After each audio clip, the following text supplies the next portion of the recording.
আসসালামু আলাইকুম রহমতুল্লাহ। সম্মানিত শিক্ষার্থী, আমরা এখন একটা চমৎকার নিয়ম করবো। চমৎকার একটা নিয়ম, একটা টেকনিক দিয়ে আমরা কমপক্ষে 1000 শব্দ শিখে ফেলবো। উচ্চারণ, প্রনাউন্সিয়েশন।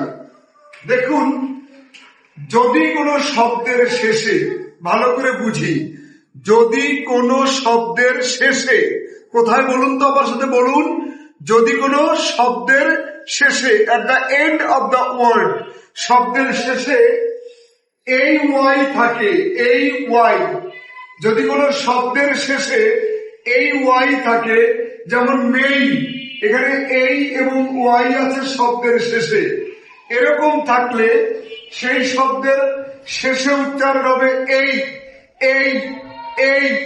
যেমন আমরা MAY এই শব্দকে সারা জীবন উচ্চারণ করেছি মে, মে, কিন্তু এটা ভুল উচ্চারণ।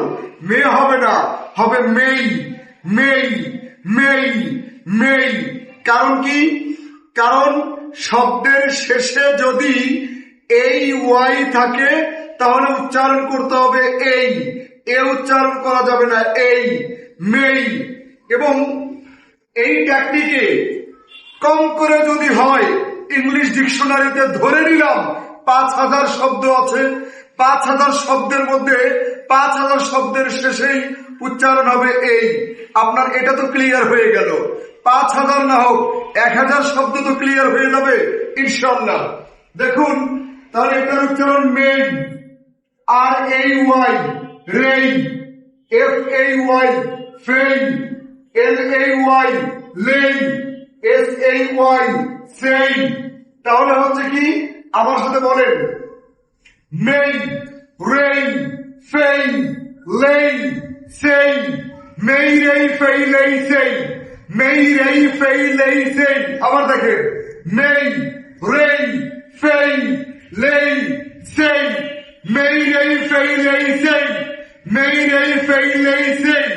এখন আপনি যদি এই উচ্চারণ না করে এ উচ্চারণ করেন, মে, রে, ফে, লে, সে, তাহলে উচ্চারণটা কি হয় দেখেন, মেরে ফেলেছে, মেরে ফেলেছে, মেরে ফেলেছে, মেরে ফেলেছে।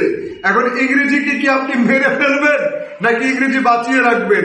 যদি এ উচ্চারণ করেন তাহলে হবে মেরে ফেলেছে, আর যদি এই উচ্চারণ করেন তাহলে হবে মেই, রেই, ফেই, লেই, সেই।